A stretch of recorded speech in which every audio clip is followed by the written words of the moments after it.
وعلیکم السلام ورحمۃ اللہ وبرکاتہ۔ محترم بھائی کا سوال ہے کہ بعض لوگ ملائکہ کا علم غیب ثابت کرنے کے لیے اس حدیث کو دلیل بناتے ہیں کہ نبی صلی اللہ علیہ وسلم حوض کوثر پہ بیٹھے ہوں گے اور کچھ لوگ آئیں گے تو ملائکہ جو ہے وہ ان کو پیچھے کر دیں گے، درمیان میں دیوار جو ہے وہ حائل ہو جائے گی وغیرہ وغیرہ۔ نہیں بھائی، یہ جو انتہائی جاہل آدمی ہے، مقلد آدمی ہے، قرآن و سنت سے دور ہے اور جہالت کے قریب ہے، وہی اس طرح کی بات کر سکتا ہے اور وہی یہ استدلال کر سکتا ہے کہ ملائکہ کو علم غیب تھا۔ جی، ملائکہ بھی جناب محمد کریم صلی اللہ علیہ وسلم کو وہ پیغام پہنچاتے تھے جو اللہ رب العالمین کی طرف سے ان کو ملتا تھا۔ مثلا جناب جبرائیل علیہ السلام اگر کوئی پیغام لے کے آتے تھے، جتنا اللہ کہتے تھے اتنا ہی وہ بتاتے تھے۔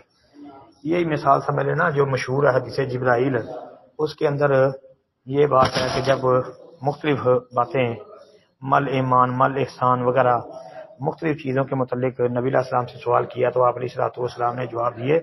تو ادھر ایک سوال یہ بھی کیا تھا کہ قیامت کب ہے، تو نبی علیہ السلام نے کہا تھا نا کہ جتنا سائل کو علم ہے اتنا ہی مسئول کو علم ہے۔ جی، مطلب اس کا کیا ہوگا کہ سائل کون تھا؟ جبرائیل، مسئول محمد صلی اللہ علیہ وسلم، یعنی جبرائیل اللہ کے رسول سے پوچھ رہے تھے نا کہ قیامت کب قائم ہوگی، تو اللہ کے پیارے پیغمبر نے فرمایا جتنا سائل کو علم ہے اتنا ہی مسئول کو، جواب دینے والے کو علم ہے۔ مطلب یہ کہ جتنا آپ کو اللہ نے بتایا ہے اتنا آپ نے مجھے بتا دیا۔ جب اللہ نے آپ کو یہ نہیں بتایا کہ قیامت کب ہے تو میں کیسے بتا سکتا ہوں؟ تو پتہ چلا کہ فرشتے بھی غیب نہیں جانتے تھے۔